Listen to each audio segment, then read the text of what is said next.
Welcome, everyone. Thank you for joining. This is the Parshas Ve'era, Parsha in My Life class. Usually it's on Mondays, and tonight it was and is on Tuesday. So now this is the second Torah portion in the Exodus, and we are learning about the plagues. We're learning about the plagues that began bringing Pharaoh, Paro, and the Egyptians to their knees, and allowing and bringing about the full liberation and freeing of the a few million slaves that were held in slavery in Egypt against their will, and Paro had to leave them out. That happens next week's Torah portion. Parshas Bo is the actual story of the Exodus, but this is the events leading up to the Exodus. In tonight's class, we are going to focus more on the Haftorah. The Haftorah is the portion of the Navi, the portion of prophets that we read at the conclusion of, after we read the entire Torah portion, we have an addition, a little piece of taken from the other prophets in Scripture, and the sages selected certain parts of the prophets, a passage from the prophets, to match the Torah portion. The reason it was done, because there was once a time when somebody, we always have somebody who doesn't like us, and somebody thought that they can bully us, and made that decision, whether it was the Greeks, the Romans, or whoever it was, that Jews ought not to read the Torah publicly. That didn't work out too well. In the end, of course, we continue reading the Torah, and every single week in shuls all over the world, and their Greek, Roman, whatever things they were reading is no one to be found, and no one cares about them. But the Torah is still alive and well. But as it is with every darkness and with every challenge, that the darknesses and the challenges themselves end up increasing the drive and intensify our willpower to prevail, our holy willpower coming from our holy souls, our divine spark, which can never be defeated. So in the end, we end up not only defeating whatever obstacle, but we end up with increased goodness and increased holiness, and with even more energy. So what happened was, during the time when they didn't allow, and they had inspectors, and you couldn't do it, so they couldn't read the Torah. They came to pray, but they omitted the Torah reading. But they didn't want, the people should go home without any Torah. So the sages came and instituted a reading of the prophets. And the prohibition was only against the Torah scroll, which is the 5 books of Moshe, not the other prophets. So every week they would read it. Now, how long this decree lasted, not known. But when the sages did that, they picked portions of the prophet that would carry the theme and be related to the Torah reading. So therefore, whenever we're reading the Haftorah, we always have to read it carefully. Sometimes it's obvious, sometimes it takes a little bit more probing to figure out the connection between that, why the sages picked particularly that portion to substitute the reading of the Torah. However, decrees against God don't last too long. So the decree eventually was relegated to the dustbins of history, and instead the Torah reading came back. But the sages couldn't bring themselves to delete this reading of the prophets. And they said, well, we have the prophets now, we might as well keep it, and we'll do both. We'll read the Torah portion and the prophets. And that's how we have a double reading. Every week we have a Torah portion and a portion, which makes our experience of the weekly Parsha so much richer, because it's almost like we have commentary from the Haftorah to give us commentary and insight and deeper understanding on the Torah portion. So the theme of Parshas Ve'era, as we discussed earlier, is the beating down of Egypt so that they will acknowledge God's power. They couldn't bring themselves, God hardened Pharaoh's heart. He couldn't bring himself yet to release them, and God was not finished with him. He needed some more beatings However, there was already, if you look at the 7 plagues that are mentioned in the Torah portion, by the end of the 7th one, Pharaoh is already screaming, God is righteous, Hashem HaTzadik, God is righteous, and I and my people are wicked. So that was an incredible admission and statement that was made from Pharaoh, who in the beginning of the Torah portion declares, I don't even know who God is. Lo yadaiti es Hashem, I don't know God, don't bother me with God, and Ves Yisrael lo yashaleach, and the Jewish people I will not send out. So you see already the cracks, he's cracking, he's breaking. So we find in the Torah portion, and the Haftorah, that is the prophecy in which we read in continuation to the Torah portion, we find the theme again of breaking Egypt in a later time in history. This is at the time of between the first temple and the second temple. This is a prophecy given to the great prophet Ezekiel, Yecheskel. So in the book of Yecheskel, the portion of the Torah prophecy for this week is the end of chapter 28 in Ezekiel, and the beginning, only 2 verses of chapter 28. Primarily, it's chapter 29. Perek Chavtes, meaning chapter 29. That's the Haftorah of this week's Torah portion. Now, the bulk of that prophecy is a prophecy where God is turning Ezekiel, to turn his face towards Egypt and prophesies the fall of Egypt. You see, Egypt got into a lot of trouble with God more than once. Once was in the time of Moses, once was in the time, a long time ago, when they enslaved the Jewish people. Then, this is already a couple of 100 years later, after they were completely decimated, Egypt managed to build themselves up again. And they became a very prominent and continued to be a strong influence in the civilized world for another, let's say, I'm not sure how many years, like close to 1,000 years after the Exodus. During the entire time when the Jews went to Israel, again, how long it took, when they started becoming again noticeable on the map after the Exodus took place, I'm not exactly sure all of the history behind it, but in the time that Ezekiel is prophesying, this is during the Babylonian exile to the Jewish people. So when we came into the land of Israel with Joshua, we were there for close to about 800 years. Around 800 years, I'm not exactly the date. After that, we were exiled by Nebuchadnezzar, who destroyed our temple, took the Jewish people into exile to Babylonia for 70 years. So this occurs, and during that time, Ezekiel is the Navi, is the prophet. He's one of the prophets. And he's prophesying. So his prophecies are primarily regarding the Jewish people, but he's also prophesying regarding all the various different nations and empires.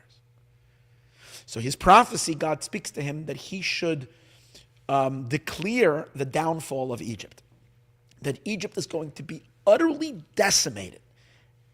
And he compares them all to, because Egypt, the power of Egypt was so reliant on the Nile River. We always find that Egypt gets all of its water, and therefore its agriculture, and therefore its economic power.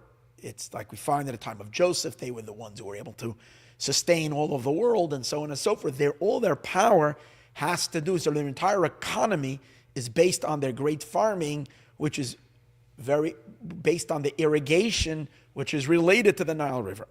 So the Nile River is a very big thing to them. So therefore, the prophet speaks of the Egyptian people as fish of the Nile.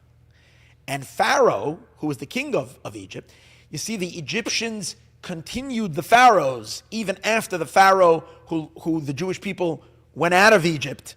The Pharaoh that Moses took down, the power of the Pharaoh continued. Again, I don't know how long it was. It must have been disrupted after such a beatdown by God. But then a while later, it came back to power. So the Pharaoh of Egypt, who has the same characteristics like his great-great-great-great-grandpapa Pharaoh, I don't know if he was a relative or the ancient Pharaoh before him, that he has that same incredible arrogance. And therefore he is compared to a big crocodile. Because in the Nile, there's the beast of the Nile is the crocodile. You don't want to swim in the Nile River. Okay? So the prophet calls out the Pharaoh as this monster crocodile. And the big crocodile who says and claims, to me is the Nile, I own the Nile, Vania Sisani, and I built myself this great empire. So Ezekiel turns to Pharaoh, who is the crocodile, and to the fish, representing all the Egyptians. And basically, the prophecy goes along the terms like this. God says, I will take you out of the Nile, which means I will incite you to go to war. This was a God. See, when you see nations deciding to go to war, it's not necessarily their decision.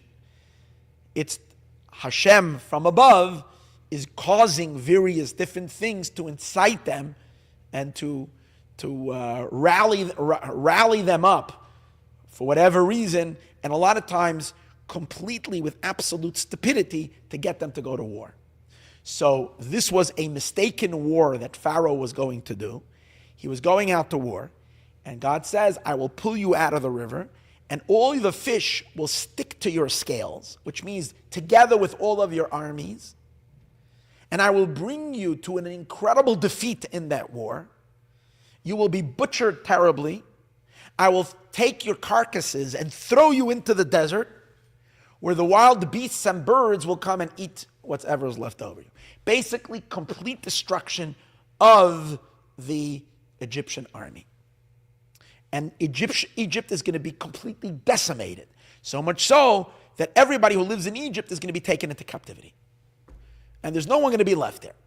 Egypt is going to become like a barren wilderness. And the prophets, very clear, they're speaking very open. Prophet says it will lay desolate in ruins for 40 years. At the end of 40 years, I will allow the Egyptians to come back. Not only I will allow them to come, I will bring them back. There will be an end to their captivity. They will be allowed to come back into Egypt. But from that day and onward, their empire will be a very, very diminished and lowly and not respected empire. They will remain a non-influential nation for whatever. So Egypt never recovers after this. This war that God promised that is going to come upon, and it comes in a sequence of prophecies. The prophecies are not all together.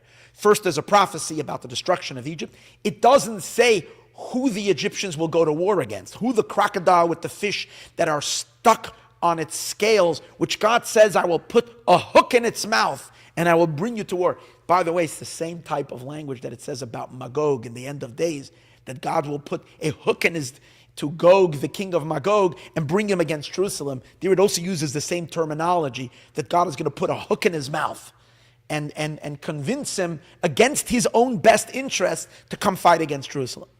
So the same idea, you find the language of God saying, I will put a hook in the mouth, like when you pull a fish out, you go fishing, put a hook, get the hook in the mouth of the thing. I guess the way it works is, because how do you get the hook in the fish's mouth? You put bait. You put some whatever little what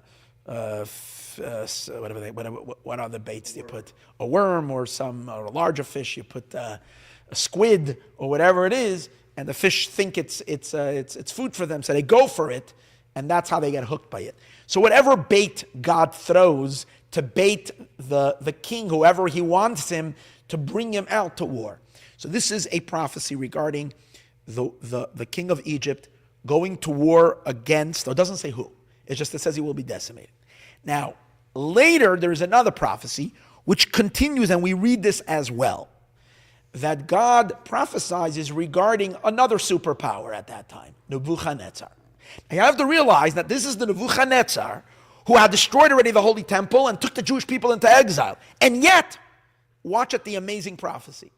God turns to the prophet and says, speak about Nebuchadnezzar, the king of Babel, this wicked king, and tell him that I am going to give you a tremendous reward because you did something for me, God says. You did something special for me. A couple of years ago, 4 years ago, 4 years before this prophecy, that God is telling Yechezkel, again, this is a later prophecy. It came 9 years after the first prophecy, where God says that Egypt is going to be destroyed. And it didn't happen yet.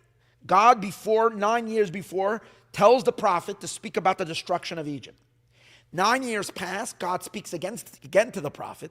This time he says, an event that happened 4 years ago, which means in between these two prophecies, where Nebuchadnezzar, the king of Babylonia, came and waged war against the city of Tyre, which is called Sur, a Phoenician kingdom. And he fought, and his armies fought, and he conquered Tyre, and he destroyed Tyre, which God wanted them destroyed.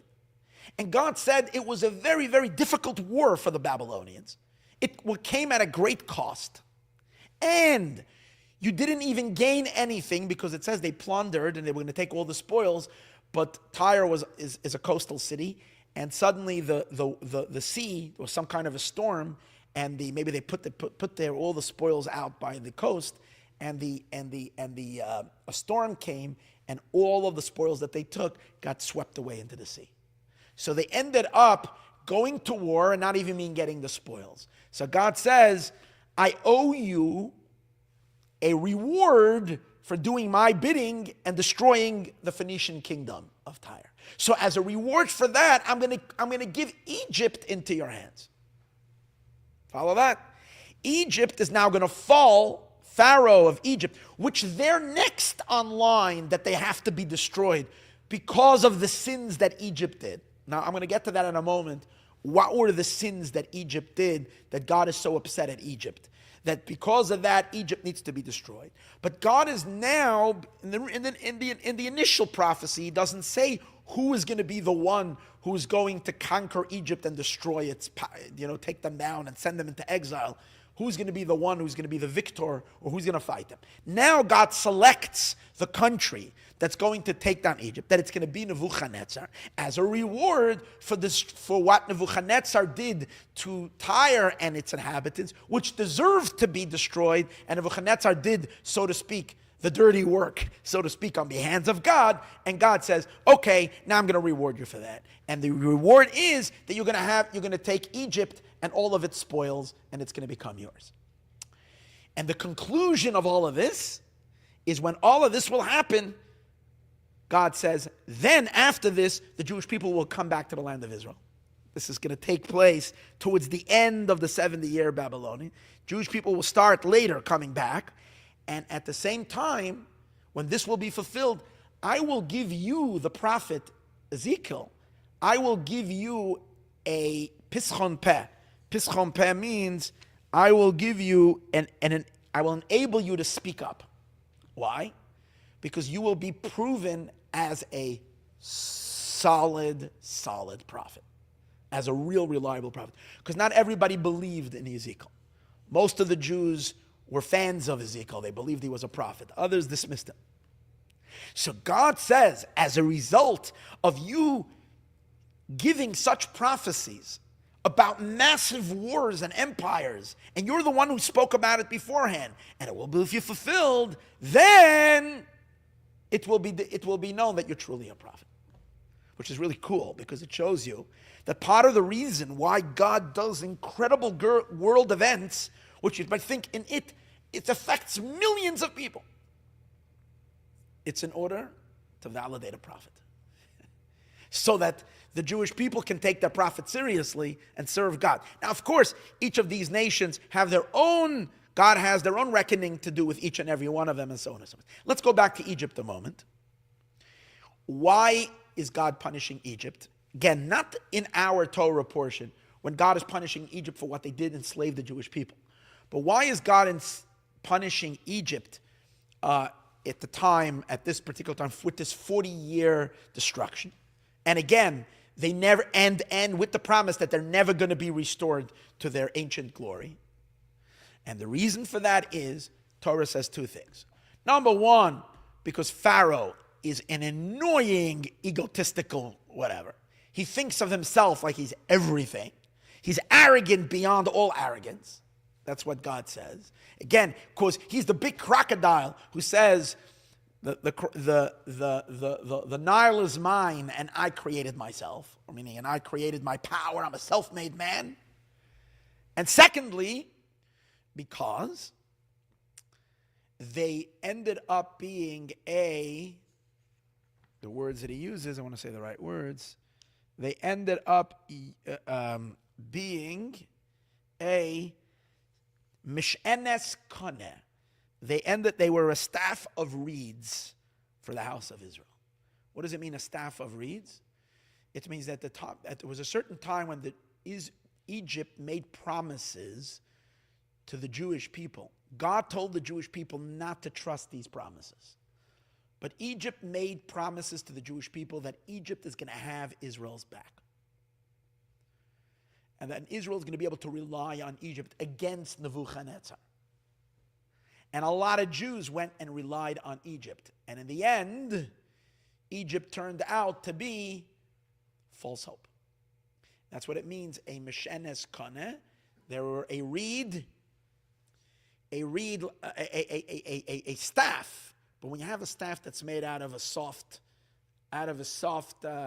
piece of whatever, a reed, which is soft, it'll break on you. So the Jewish people reached to Egypt for support, and at the moment when they needed them, Egypt turned their back and did not support the Jewish people. So they ended up being false hope for the Jewish people. For that, God says, you will be punished. So you will be punished for your promises that you made to them and you didn't keep it, and also for the arrogance. Okay, this is kind of an overall of the Haftorah. So the question that we have today is, what's the relationship of this whole Haftorah to the Torah portion? Now, a certain part of the Haftorah, a certain part of the portion over here, is obvious what the connection is. God is punishing Egypt, like he punished Egypt in the Torah portion. That Egypt will be punished. That kind of runs the same theme. Destruction of Egypt. And just like in our Torah portion, it says that as a result of that, Egypt will know that I am God. It says so in the Haftorah as well. The Egyptians will finally know that I am God. So you have the same theme running across. However, the very last part of the Haftorah, which talks about Nebuchadnezzar being given reward for destroying Tyre, right? And the reward was that he can destroy Egypt. That seems to be unrelated to the Torah portion. Now you'll say, well, that would be like a half a story. We would be reading, if you wouldn't tell me that part, we wouldn't know how this came apart. Fine, a lot of times when we read prophets, we don't get the whole story.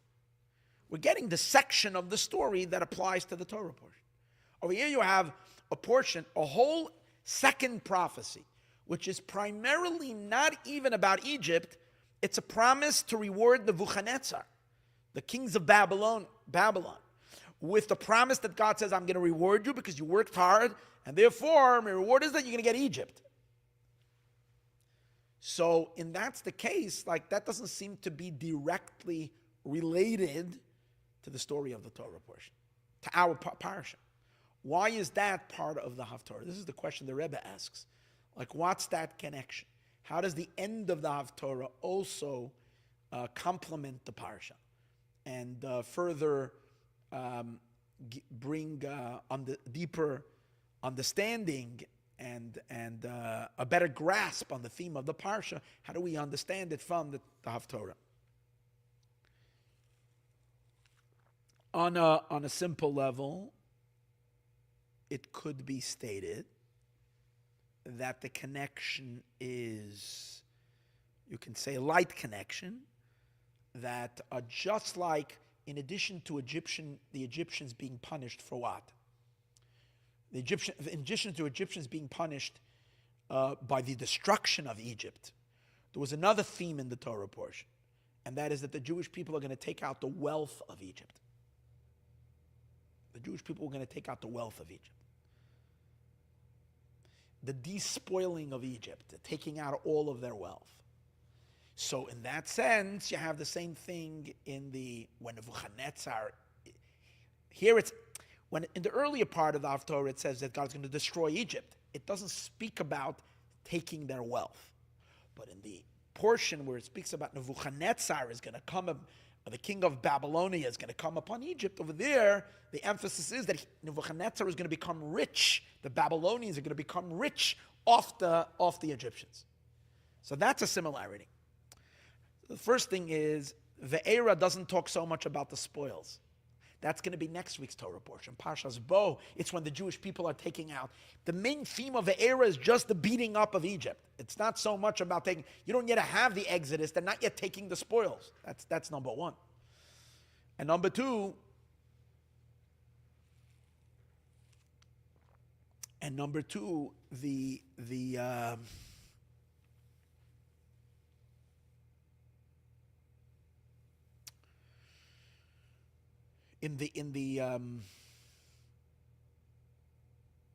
the Parsha, we don't have in our story in the first Egypt, when Egypt in the first story, in the fall of Egypt during the time of Moses, we don't find a foreign country coming in and conquering. All we find is Egypt was destroyed. It doesn't say anywhere anybody came in. The Jewish people left Egypt. God beat them up. The Jewish people left. And that's it. The plagues came. It doesn't say of any conquest. So it's not exactly similar to Nebuchadnezzar, who's coming in and conquering Egypt and taking all the people as slaves or taking all the spoils. It's not really that connected. So we need to get a deeper and a more fundamental connection. And we're going to see soon that it's very, very, very much the theme of the Parsha. And not only that, it highlights really, really the core essential part of the Torah portion. So let's try to explain this, and I'm going to try to concentrate it. That shouldn't be a long discussion, but try to concentrate and get to the main point. And the idea is as follows. We find the opening part of the of Parshas Ve'era, even before the plagues begins with a dialogue between Moshe and God. Moshe is coming and complaining in the end of last week's Torah portion. In the end of Parsha Shemos, Moshe voices his complaints, and it's not so much a complaint, it's an outcry. Moshe witnessed firsthand the agonizing suffering of the Jewish people that was worsened as a result of Moshe's mission coming to God. Coming to Pharaoh. When Moshe was sent to Pharaoh to get the Jewish people out of Mitzrayim, when Moshe was sent to Pharaoh, he wasn't successful in his initial mission. Not only that, there was backlash. There was pushback. Moshe didn't have a positive impact, but he had a huge negative impact because the workload that was given to the Jewish people increased exponentially.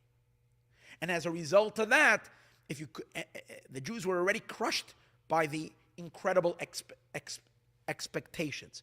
But at that point, they had already gotten used to it, and they've gotten kind of in the flow of things. But now that the expectations became so much bigger, they couldn't fulfill their quotas. They were beaten. They were built into the walls if they didn't finish up whatever was not. It was just absolutely like the suffering reached unimaginable peak. The Jewish people met Moses and pointed fingers at him and said, "You're at fault." And that tore Moshe to the core. That the people who were suffering, you can't blame them, but still they turned to Moshe and they said, "You're at fault for making us suffer worse." Moshe comes back to God and Moshe says, "Why did you send me?" It only became worse. God responds. What's his response? That's what this week's Parsha opens up with. God is responding. And he says to the Jewish people, "I made a promise to the forefathers, to Abraham, Isaac, and Jacob, that I will redeem take his children out of exile, bring them to the land of Israel. And therefore, I am letting you know that I've heard the promise of the Jewish people. I'm sorry, I've heard the cries, the anguished cries of the Jewish people. And I am now beginning to do whatever I am going to do in order to liberate the Jewish people from their servitude and from their slavery. And the question is, what is God answering? His answer is, okay, Moshe, I hear, they're crying, I'm ready, I'm coming, I'm sorry, Moshe. That's kind of what God is saying. I'm sorry, this is terrible, I'm care, let's go do it now, let's go do it. And enough, like you say in Yiddish, enough kratzing around, enough, stalling, whatever, let's do it now. So that's not an answer. Because obviously the question is only going to be, Moshe's question is, why did it get much worse since I came? Why did you make it worse? You know everything, God. You knew that if I will go, I won't be successful. It'll only get worse. So you caused this. So why'd you cause this? So God says, I heard them cry. Well, this is not the first time God hears them cry. You remember last week in the Torah portion when God orchestrates an encounter with Moshe by the burning bush, what does it say right before that? It says that the Jewish people cried out to God. It says that the Jewish people cried out to God. God heard their cries, and that's the reason why he orchestrates the meeting with Moshe at the burning bush. And he initiates to send Moshe to redeem the Jewish people. So you see, God heard already. In other words, if you're going to say the reason, you might say like this. In order for me to respond to them, they needed to cry out. So therefore, the suffering happened so that they would cry out, so then I can come and redeem them. For whatever reason, God is saying they had to cry out. Fine, I hear that. The Exodus had to come as a response to their beseeching God, to their prayers. Good, we can hear that. But the problem is we had that already. No, didn't we have that? We had that already in the beginning it was bad to begin with. And Jews cried out, and God heard their cries. And that's why he met Moshe. So that was already checked off. So then what could be the reason for this excessive suffering that happened after God sent Moshe the first time? What would be the explanation? So, the answer to that is, when we look a little deeper and when we understand the purpose of the going out of Egypt wasn't just to relieve them from their suffering, because if it was just to relieve them from the suffering, why were they suffering to begin with? There was no sin really that justified the Egyptian exile. Jews didn't sin. How can we say the exile now came because we were in the land of Israel and we were served idols, whatever it was, and we did all kinds of sins. We went out of it. But at that time, they were the tribes, the 70 children of Jacob, they were all righteous people. Okay, some say it was the sin of the sale of Joseph. Also a problem to say, because God had already told Abraham way before that this would happen. That means it was all pre-planned that there would have to be an Egyptian exile. You see that it was kind of built into the system that there was going to be an exile to the Jewish people from the very beginning. So why? So we have to have a deeper understanding. And the explanation that is given is because God wants to give the Jewish people the Torah. And the only way he can give them the Torah is through the exile. And once we understand the reason they had the suffering and the pain and all that was in order to receive the Torah, then we'll also understand why the suffering had to reach such unbearable peaks. And what's the idea? The idea is as follows. What is the idea of receiving the Torah? Receiving the Torah, the essence of the receiving of the Torah means that the Jewish people become God's ambassadors to the world. They become God's agents to the world. They become God's channels to the world. Via the Jewish people, all godliness comes down to the creation. And how do the Jewish people become divine channels, conduits for God? That comes through the Jewish people doing the mitzvot. It's the mitzvot that download godliness to the world. The mitzvahs, the 613 commandments that the Jewish people do. That's the downloader of all godliness that comes to the world. And for that reason, the mitzvahs need to be done completely with self-effacement to God. In order for a mitzvah to be a divine expression, there can't be an interference between God and the space where that mitzvah, where that godliness is meant to land.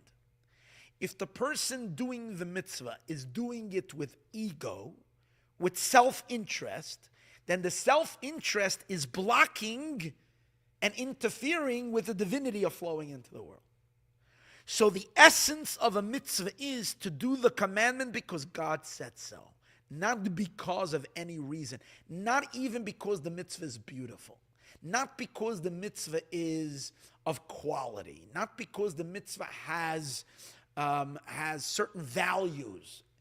Mitzvahs do have. Mitzvahs have incredible value. Mitzvahs have the most incredible ideas behind them. After all, it's God's interest. It's coming from God, and it represents the divine beauty and the divine wisdom, and every mitzvah has infinite amount of goodness to it. But that's not the essence of a mitzvah. Mitzvah means commandment. In order for mitzvahs to work, we must do them because we're commanded to do so. And when you do a mitzvah because you're commanded to do so, it's not us that is the focal point. It's not ourselves and our development and our greatness and our refinement and our achievements that is highlighted.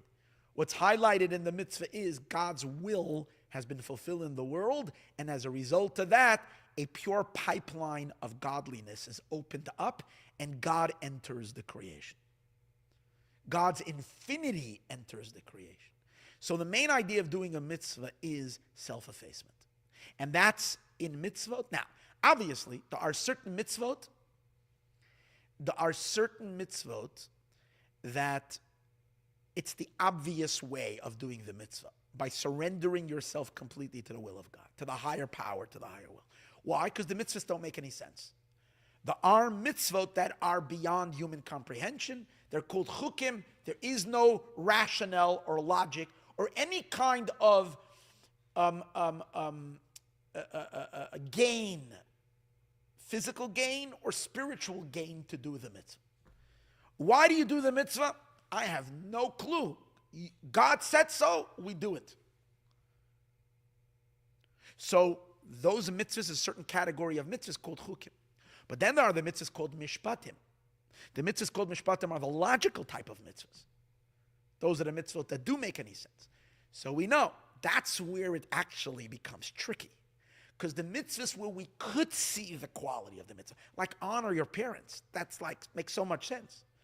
Or be kind to your neighbor or help them out when when their donkey is under a heavy load. That's caring, first of all, for an animal, sensitivity to the animal. Secondly, it's helping your neighbor.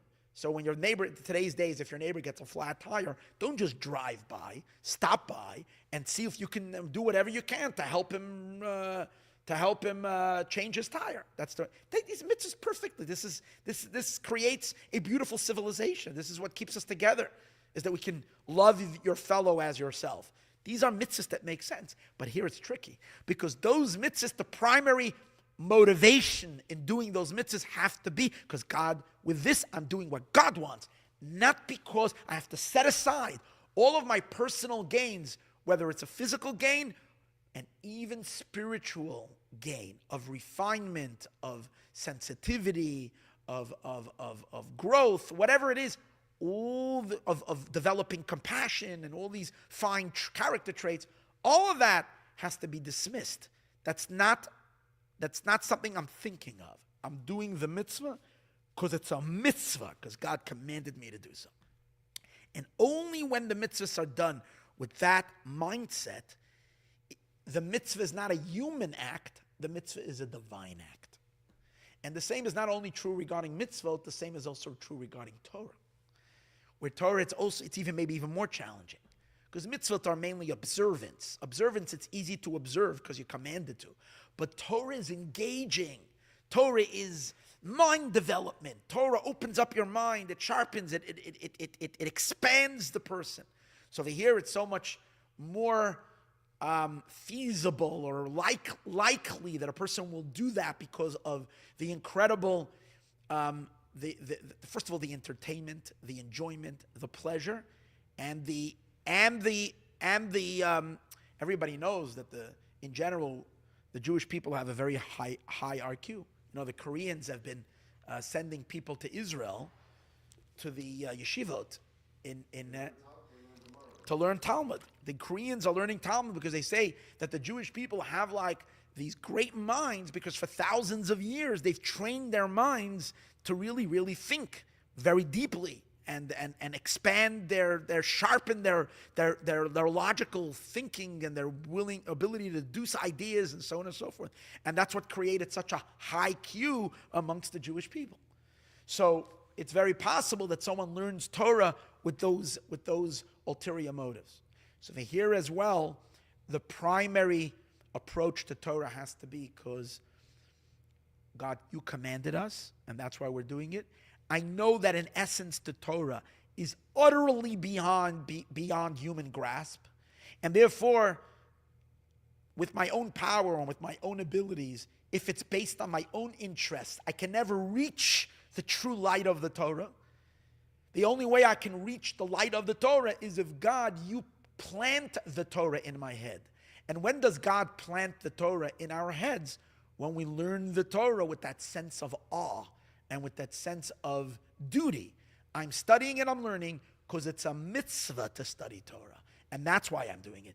And then your mind is blessed that your mind comprehends what is incomprehensible. Because when the Torah is learned with this proper humility, with the ego, without an ego, that's when the Torah is truly divine Torah.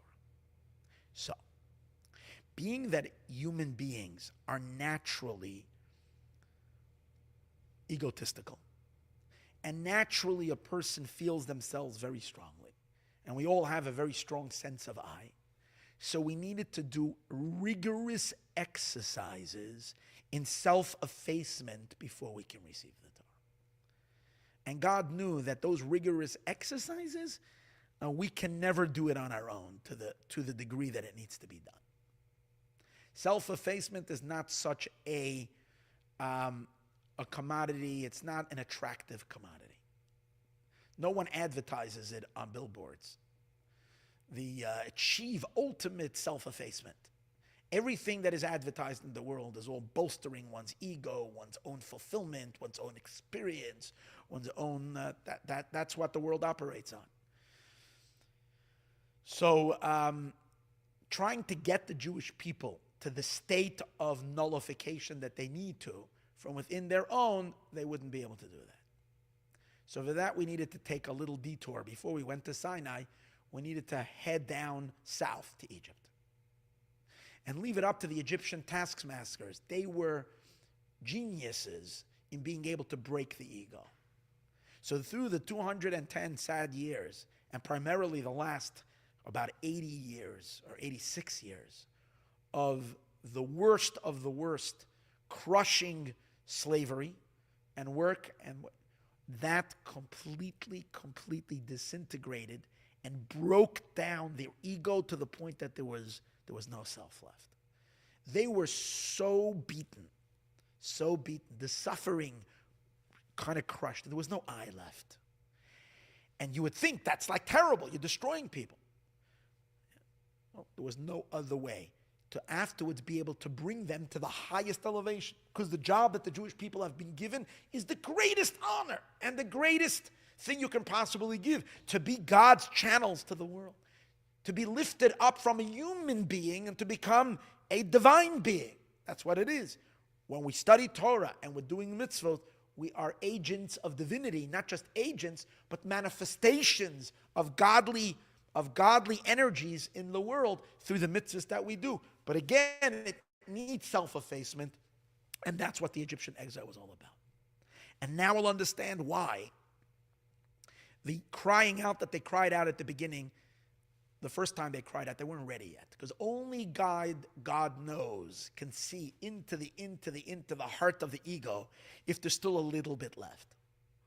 And until they didn't go through those last couple of months, in which they were being asked to do utterly the impossible and being completely crushed and beaten for not doing what they couldn't do, what they weren't able to do, it completely disintegrated them.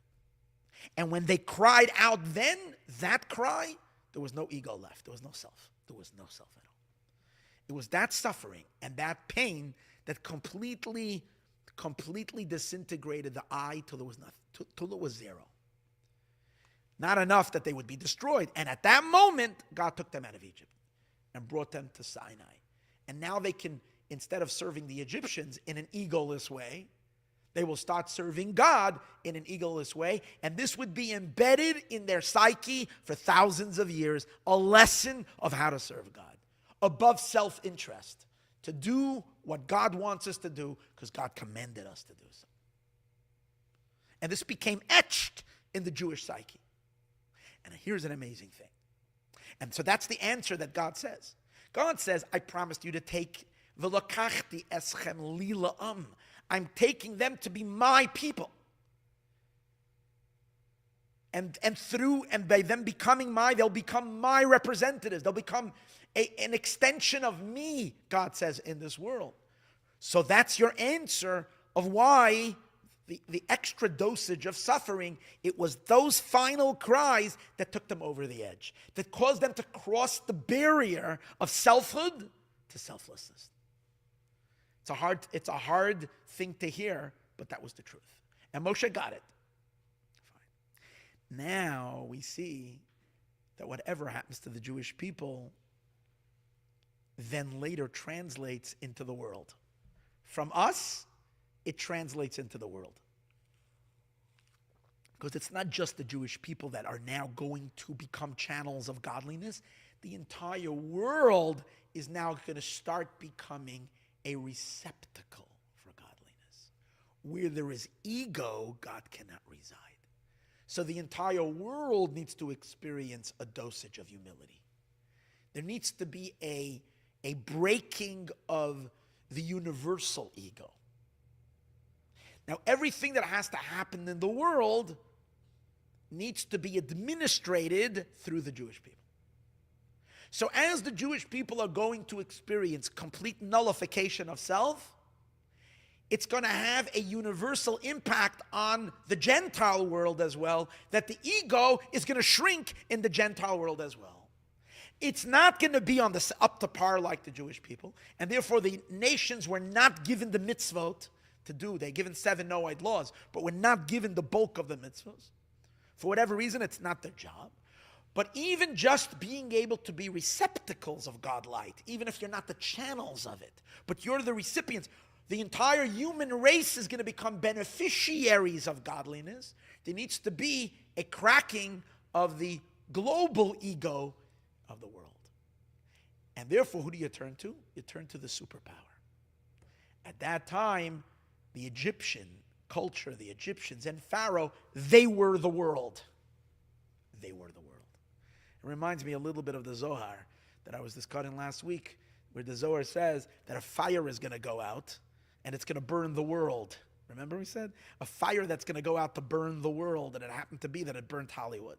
And I was saying the other weeks, I was saying like, wow, that's a compliment to Hollywood that we are the world over here at Hollywood.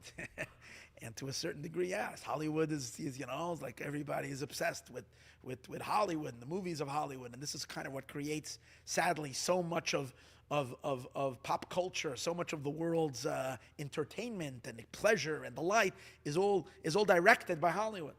So when Hollywood receives a little bit of a humiliation, a little bit of a recognition that our powers that are bigger, it sends its ripples on the whole world. So Egypt at that time was the Hollywood power of the world. And Pharaoh was the epitome of ego. He was the epitome of not being of being self-absorbed completely in himself. Like you see, how does he start off in the beginning of the Parsha?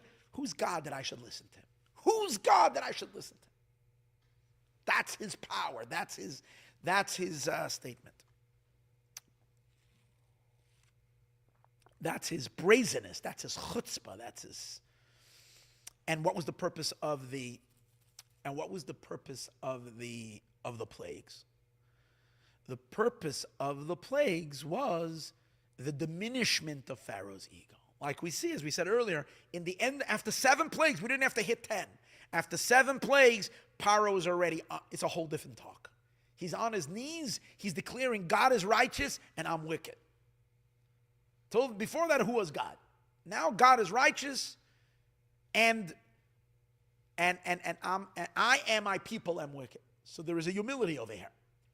It's humility. But let's understand something. The only reason, so how did it happen? It happened through the plagues. But the plagues couldn't happen until the Jewish people were humble. See how it works? But because the Jewish people are the inner soul of the world, when there's still ego left to the Jewish people, it will be magnified in a huge way by the nations. When the ego got completely nullified in the soul of creation, which is in the Jewish consciousness, through the Egyptians, see how everybody's working together. The Egyptians, who are the ones who really need their ego taken down, are doing what they're doing to the Jewish people to crush the Jewish people's egos, which then turns around on the Egyptians and breaks their ego, because the plagues came as a result of the result of the torment that Egypt did to the Jewish people. You see how it's all intertwined and interconnected.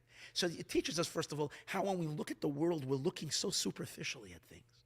But when you get an inner understanding, you're realizing that these big forces that are happening, and including injustices that are happening, all that is part of a divine plan that we don't always see. So Egypt is acting out its part, which they need for their own reconstruction, because Egypt is suffering from an overblown ego. They can't help themselves, because the Jewish people, in order to deliver a dosage of humility to Egypt, that too has to come through divine revelation, and divine revelation can't come to the world only through the Jewish people, only when they're humbled.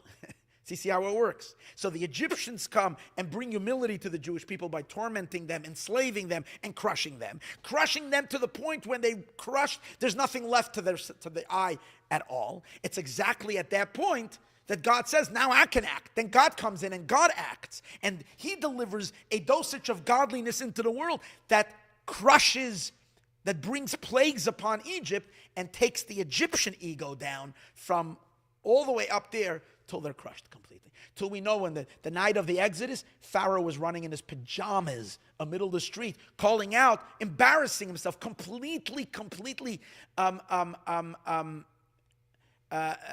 behaving in a utter disrespect to himself, because he lost all ego. And Egypt was on their knees, literally begging the Jewish people to leave. That was when the superpower of the world recognized God over themselves, then what happened? The Torah then the entire world was now receptive to the Torah. Of course, to the beginning of the Torah entering, not just for the Jewish people, but for the entire world. It's all connected. And this theme, which is the inner theme of the Parsha, becomes very clear in the Haftorah. Because even though in a subtle way you see these ideas in the Parsha, because in the Torah portion you see how Pharaoh says, I don't know God, and then later it says, God says, Egypt will know that I am God, and in the end of the Torah portion it says that Pharaoh says, I am wicked, and the people, and you don't necessarily see that as the main story. You can read the Torah portion and highlight other things. You don't see that as the main story.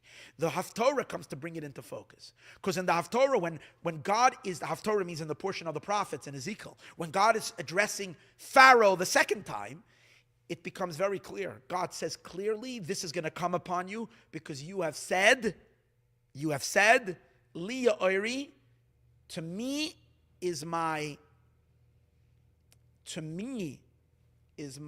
the river, Vani asisani, and I created myself. Which means due to Pharaoh's incredible inflated self, that's the reason why God says, I'm going to destroy Egypt completely because of its overly obsession with its own importance, its own self-importance. However, in the Haftorah, we get to see another important element in this whole scheme of things. Because as we said earlier, we said that the point over here, at least in as much as the Jewish people were concerned, is so that they should be egoless, so that when they go to Sinai and they receive God's Torah, they shouldn't immediately take the Torah to bolster their egos. It's possible to do that with Torah. The Torah itself can start becoming all about self. I study Torah so that I should be great thinker and I should be the smartest guy on the block. And I do mitzvot so that I should gain all the good that even the spiritual gain, that I will become the greatest righteous person in the world. It's all about self. It's all about me being all that I can be. In order that shouldn't happen, as we said earlier, the Jewish people were in a state of egolessness when they came to Sinai, due to all the work that happened in Egypt. However, as we mentioned earlier, the selflessness that needed to be for Israel to receive the Torah was not only to receive so that they will be obedient to the mitzvot that don't have any logic and explanation, which basically you can do for self-gain, because there is no self-gain known to us. But the main, we said, that of course, those mitzvahs, of course, you need to be able to be committed to God to do those mitzvot. But as we said earlier, it's important that even the mitzvot that make so much logic, which makes so much sense, our primary approach to them should not be for our own gains, but because God said so. Now, from the Haftorah we get to see that it's not only important, but rather it's dependent. One might argue and say, I'm not really into these super rational mitzvot. I'm a very logical person. So those mitzvahs that are super logical, I'll leave that for someone else. But at least I'm going to do some of those mitzvot, the mitzvot that make sense. Those are the ones I can agree with. Okay, you have sometimes people, I can agree with this mitzvah. I can see the beauty of Shabbat. I can see the beauty. Oh yeah, it makes sense to me to honor parents, a beautiful mitzvah. Well, don't wear wool and linen, I just don't get it.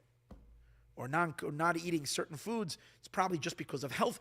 Like people say, it was based on people's understanding of the health of diet and health in those days, but they don't even apply to our days, because today's days with our modern day medicine, we have our own thing, so we don't have to keep the dietary laws of the Torah. So those. But at least I'm going to try to keep the laws that make sense. Guess what? When a person is not does not surrender his or herself to God, does not acknowledge God and surrender themselves to God, then we actually there's no guarantee, not just no guarantee, it's very likely that they probably will not keep mitzvot, even that makes so much logic, when there is a gain for them to gain by not keeping those mitzvot. In other words, you would think that basic mitzvot, that are basic human dignity, decency, we can rely on society to keep just out of rationale and just out of reason. Turns out it's not that way. And where do we find that? We see that very strongly illustrated in the Haftorah. In the Haftorah, God gives, meaning in the Haftorah, in the portion of Ezekiel that we read in chapter 29, when the prophet lays out the reasons for why Egypt will be punished, it gives two reasons, one together with the other, and it sandwiches one reason between two times saying the other reason, meaning like this. First it says it's because Pharaoh is full of himself. He claims to be a deity. He claims to be a god on his own. He says the river is mine and I created myself. He's not humbled before God. He doesn't acknowledge God. That's the first thing. Then a moment later, as he said, I gave you the second reason I said earlier, he made promises to the Jewish people and he didn't keep it. He was a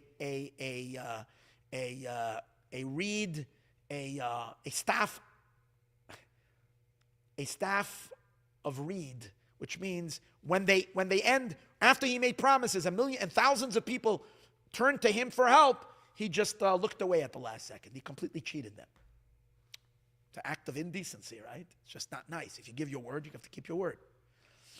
And then it says a minute later, it goes, the Haftorah comes back, that God comes back to the warning, and the reason I'm doing this to you is because you say the river is mine and I create it. It mentions it twice. And in the middle, it says, because Pharaoh didn't keep his word to the Jewish people. Because the Egyptians were backstabbed the Jewish people. They were unreliable. When they made promises, they didn't keep it. So what's the, how can it be, it seems like two separate reasons, yet the verses put them side by side as if it's one. And the explanation is the two are connected. Why did Pharaoh be so immoral and so unethical to make a promise to a people and they rely on you, and then in the end, when they're caught in the crossfire, you just ignore them after you promise that you will help them? How can he do that? That is very unethical. That doesn't need a religious person. A decent human being wants to keep his word, should keep his word, based on basic human ethics, based on humanism, just on being a mensch. And yet the Torah says Pharaoh didn't do that. And the Torah tells you the real reason why. Because all ethics and all morality must be God-based. And if you don't have fear of God at the base of your being, then if for whatever reason, even the basic ethics and basic morality will go out the window the moment the cat sees a mouse. What happens? He drops, like the famous story where the cat was supposed to be a waiter, or someone once said he can be like, why the humans so special? We can train cats to be sophisticated. What's the big deal about humans? Anyways, he trained the cats, and the cats were waiters, and they danced to the music, and so on and so forth. And the rabbi said, whoever it was, he said, just wait a second. And then he opened up a little thing and let out a bunch of mice, and suddenly all the waiters and all the trays went down on the floor, and the cats were all over the place. And that's the way it is. All ethics and all moralities that anybody does, when there is no fear of God at the core of it, when a person is full of themselves, then the I will override everything if the mouse is big enough. Right? If the mouse, sometimes for a small little mouse, no, but if it's a fatty, chunky good mouse, then the person will drop it for that, because you're not surrendered to bigger than yourself. You're worshiping yourself. So why should you worship your being a good person? It's about you. Right now, making a killing of $50 million is more important at this moment. I'll come back to my morality tomorrow. But if you fear God, you can't make that calculation. So God is saying the reason why Pharaoh backstabbed the Jewish people and was not reliable on a promise to them is because he's full of his ego, full of self. And that takes us back to the egolessness that the entire Parsha's Ve'era, the substance, the nucleus of the Parsha, is the importance of a surrender and a nullification for God. In order for Torah to come into the world, in order for the world to move into its ultimate purpose and stage that God has in mind for creation, for the world to reach its ultimate creativities and abilities. Think about the world today. Think about it. They're about to unleash in the world powers that are so extraordinarily crazy. With the advancements Trump announced today, the AI, $500 billion they're going to invest in the development of the AI. This has the potential of the greatest blessings. Unbelievable what these computers will be able to figure out. Basically understanding every cell of every body and exactly how it works and so on and so forth, and basically cure all diseases. They will be able to be such unimaginable blessing that this is going to bring. We're at the cusp of a exponential potential that is now racing. But the one thing is very important, which is more than anything else, is that humanity has to fear God before all of this comes to the world. Because if we're going to leave this up to people's decency and logic and people's ethics and morals that are not based on God, boy, oh boy, is this dangerous. We have no idea what kind of horrific manipulation and what kind of unbelievable things could be devised by people that do not have the fear of God at the core of their consciousness. So you see this in the Parsha. God is saying, to move you to the next stage, there needs to be a fear of God. And going back to the Torah portion, the reason why Pharaoh was abusing the Jewish people in slavery and doing the most inhumane things, Pharaoh, he was bathing in Jewish blood. Why? Because the doctor told him that he has a little bit of he has a leprosy. And the only way he can heal his leprosy is he needs to take a blood bath. The word comes from a blood bath, but this means a literal blood bath. To fill up a bathtub with a spa with blood. And he would bathe. And the doctor told him, his doctors told him to do it in the morning and in the evening and every time new blood. But the best blood they told him was of babies, not the old, because they could be contaminated. So they took Jewish babies, 250 or whatever, slaughtered them and poured the blood in, and it was Pharaoh's bath. I have to be as gory. Now this is the person. To such lows you can steep. Why? You say, well, he was a monster. No, he saw himself as a decent person. How did he become such a monster?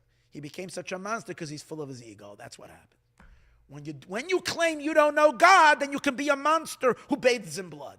The two are connected. And that's illustrated in the Haftorah. In the Torah, Haftorah, it's illustrated how God says to Pharaoh, you let down the Jewish people when they trusted, they came to you for help, and you let them down. Why? Because of your inflated ego. Two of them connected. So now we turn and we see why the story of God rewarding Nebuchadnezzar and giving him the win over Egypt, the power over Egypt, as a reward for his conquest of Tyre, is really the last piece of the puzzle. A very important piece of the puzzle. And here it is. There's one more idea that is connected to all of this, and that is as follows. When we do mitzvot because God said so, which again, that's the most important thing, the surrender to God. Each and every one of us has to wake up in the morning and has to say, God, I want to live, I'm here to serve your interest in this world. What do you want from me? I'm here to serve you. And when we're doing that, then we're the source of blessing to the world. When God is our first motivation in everything that we do. And even the good that we do needs to be, as we said before, God-based. Now the difference, a lot of times it can be very tricky, because a lot of times people can be super religious and super observant, but it's not God-based. It's based on, the foundation of it is obsession with self and being the best I can be, including being the most pious I can be, because I want to be a great person. And that's a block. The opposite, doing it because God said so, makes you a channel. Okay? Now, a major difference between doing things because you want to do it or doing it because God wants it to be done is to how much do you pay attention to the physical detail of a mitzvah. You see, in Judaism in general, there's a tremendous emphasis on the act of the mitzvah. Doing the actions is very, very important in Judaism. Now, meditations and mindfulness is very important, but of secondary significance. In Judaism, it's the act that overrides the experience, the refinement, the thought. Of course, one has to work on themselves and refine themselves, and that too is a mitzvah. But the most important part of of the expectations of Jewish law is to do what God tells you to do and to refrain from doing what God tells you not to do. And if you're doing what God tells you to do, it's the action that counts. Now, let's understand something. Why is the action that counts so much? Action that counts so much? Because if the mitzvah is about the self, like the mitzvot were before the giving of the Torah. See? We have a history of a mitzvah observance before God gave the Torah. To Abraham, Isaac, and Jacob fulfilled the Torah before they were given. But their mitzvahs were not really mitzvot because God didn't command them. They were just divine, they were godly qualities. These were divine qualities that Abraham, Isaac, and Jacob, because of their great mystical tuning into the mystical worlds, to the higher realities, they understood them and emulated them. And obviously, if you want to emulate God, and that was the best you can do that time, there was no commandment, then the main emphasis in every mitzvah was the refinement that you get. And therefore, it wasn't so much about the act, it was about the spiritual refinement of the mitzvah.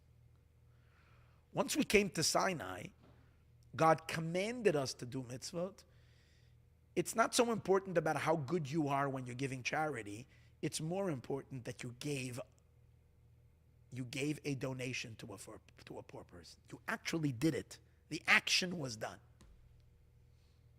Why? Because that's what God commanded. God commanded the action. For whatever reason, an infinite God with an infinite mind, totally beyond our understanding, wants these petty little actions. That's what he wants. That's what his interest is. We don't understand why that's so important to him, but that's what's important to him. How do you know it's important to him? That's the way Jewish law dictates, that the act overrides the emotion. You can have all the emotions you want about a mitzvah. If you don't do the action, it doesn't count. If you did the action and you had no emotions and no feelings, you were completely distracted while you did it, you still counted for the mitzvah. That means that for whatever reason, that counts by God. So, if your mitzvah is God-based, then you care very much about the action. If your mitzvah is self-based, then in every mitzvah, the action is not so important. How does this affect me? I like the spiritual energy of it. I want the feel of it. I like the refinement. If I didn't do it, but at least I cared, at least I wanted to, that becomes of primary importance. So let's go back. Since the whole Parshat Ve'era, the theme of this week's Torah portion, which is the interface between the exile world and the redeemed world, between the pre-Torah world and the Torah world, which is what? The self-effacement, the nullification of ego, so that we can then become God's channels to the world. A third component very much is to be ready to hear what God wants and not to try to interpret what we like him to want because we think this is what is important, but to actually listen. What does he ask of us? God asks of us the actual observance of a mitzvah, to do the mitzvah.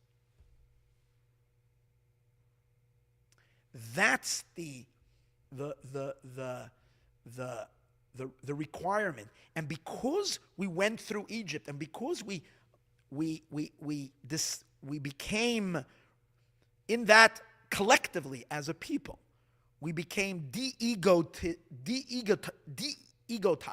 I made up that word right now.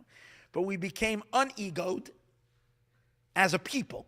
Not that we don't have issues with our egos. We do have, but as a collective people, we went beyond our egos.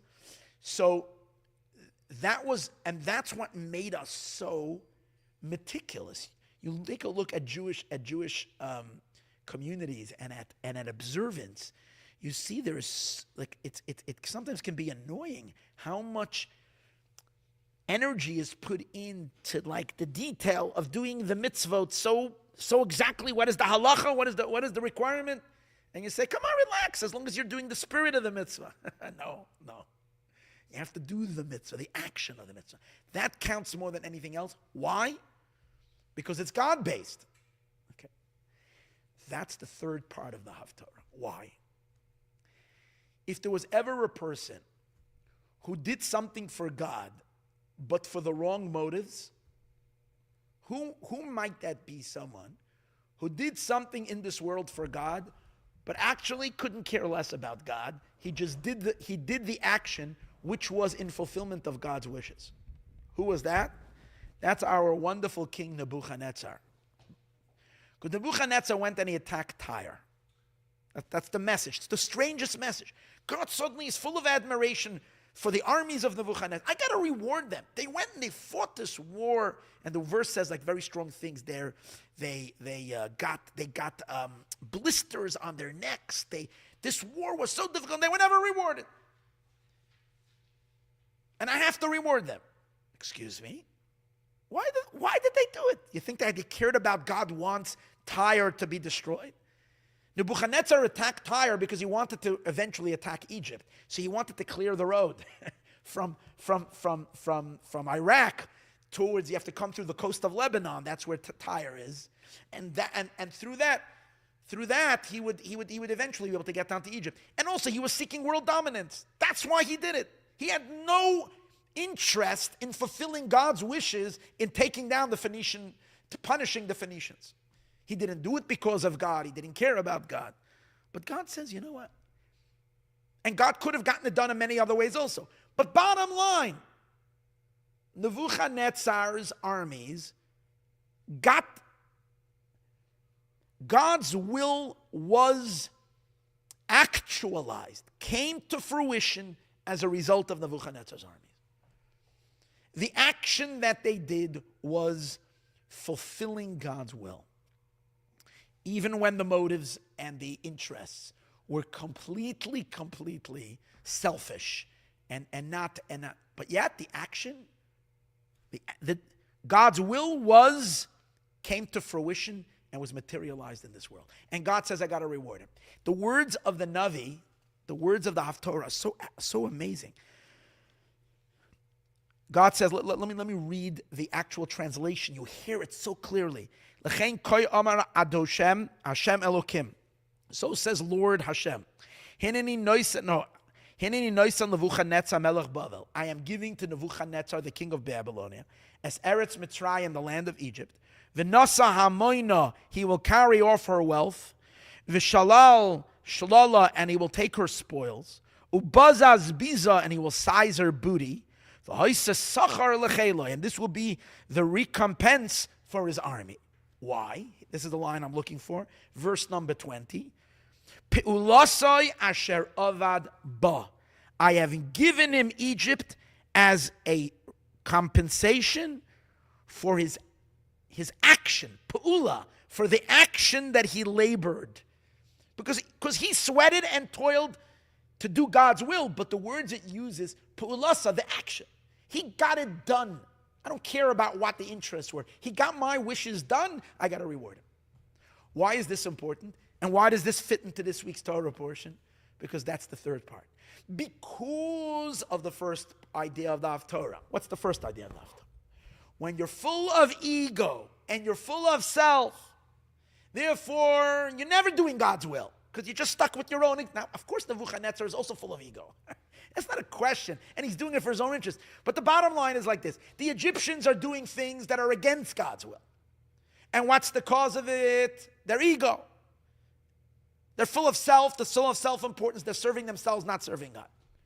So much so that it's leading them to be able to do the most inhumane, immoral things because they're so full of themselves. Okay. So God is saying, I'm going to contrast that. Nebuchadnezzar did an action. Him and his people did an action that was consistent, that that was instrumental in God's will happening in the world. And spiritually, in terms of the work of self-development, no, nothing. They didn't do this in any way that brought them any refinement, because it wasn't about them. It was that God's will happened through them. That's the point. Allowing ourselves to become channels for God. Interesting enough, Nebuchadnezzar and his army and the Babylonian was a channel for God's will. At that moment in history, they implemented God's will in the world. They're rewarded. That's what counts. And who did God give them? God gave them as a reward Egypt, because Egypt was the total opposite. Egypt is stuck in self and makes no room for God, and therefore nothing God. The action, it's like a complete stuffing, a complete block on the divine. So when you take all these pieces and you piece them together, we get the story of the Parsha. We get the story. What's the lesson of this? There's many lessons, but let me just bring it down quickly. What's the lessons to this? The lessons to this is like this. I'll tell you what the lessons the Rebbe learns from it, which is very powerful. The lessons the Rebbe learns from it is, number one, if God rewards a king for doing something where he has full self-interest, but in the end he ended up doing something for God. God gives, and he's a wicked person, yet God gives him a big reward because he did, in the end, God's will got done through this king. And that's the lesson that God wants to show us. We're supposed to go in God's ways.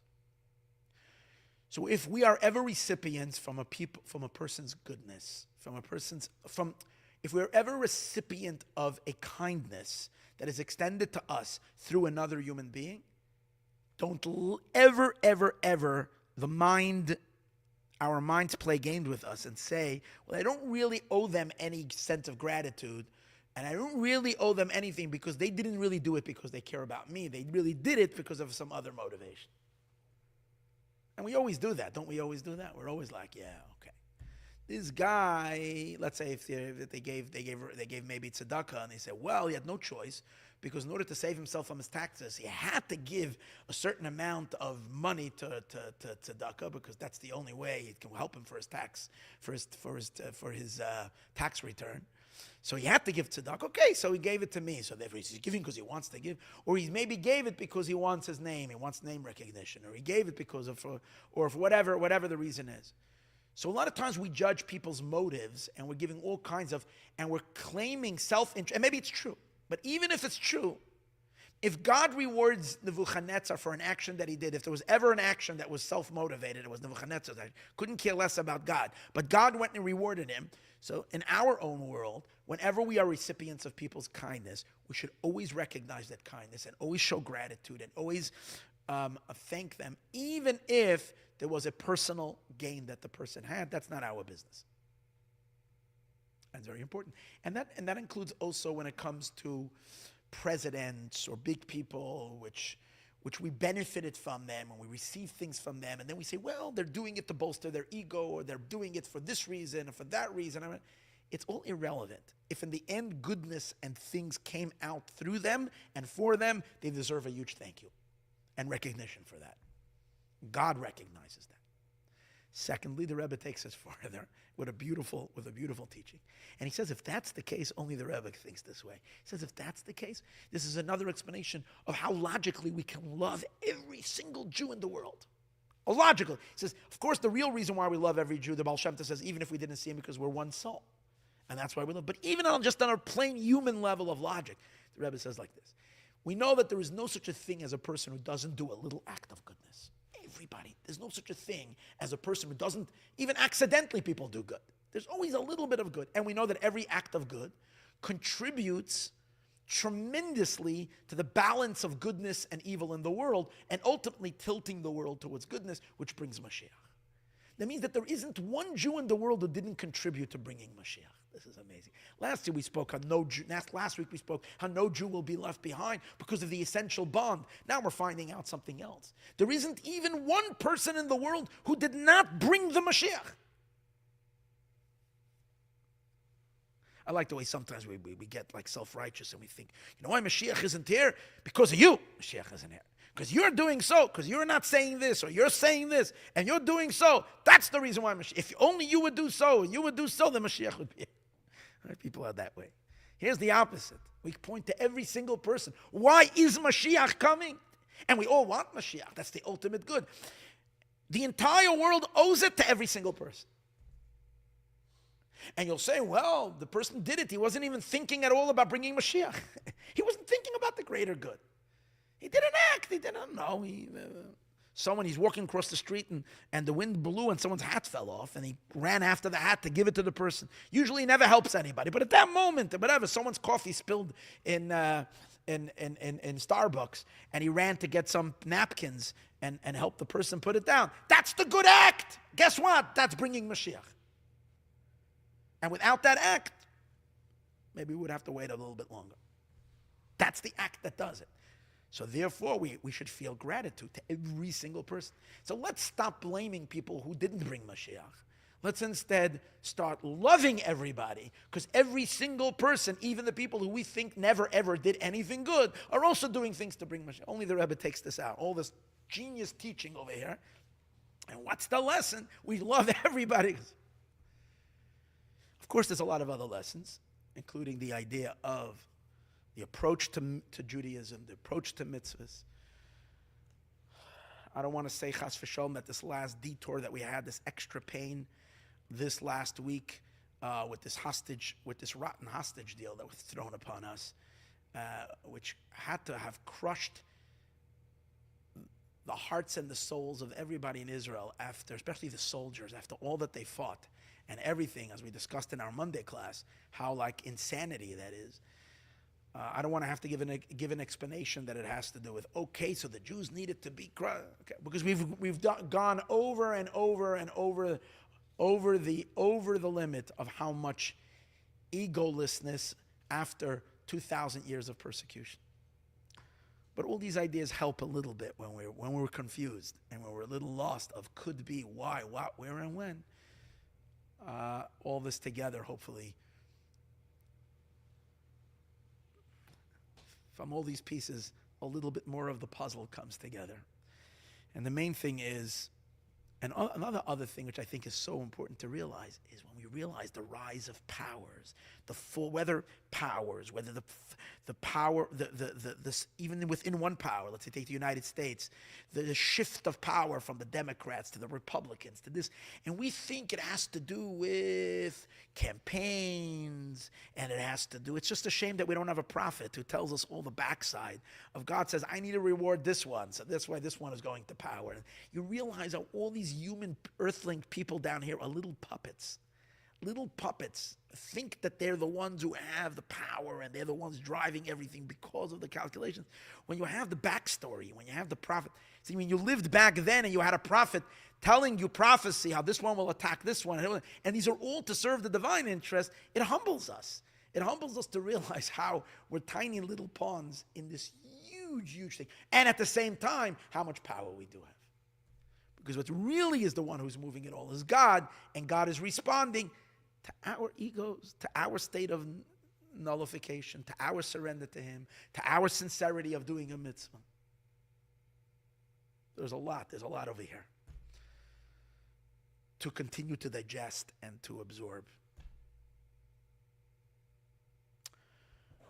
Let us see Mashiach today, and let us see the complete redemption, because everything that has ever happened from the beginning of time to the end of time is really a preparation for this great, grand finale that is literally upon us now. So may we see it now. L'chaim u'lebracha.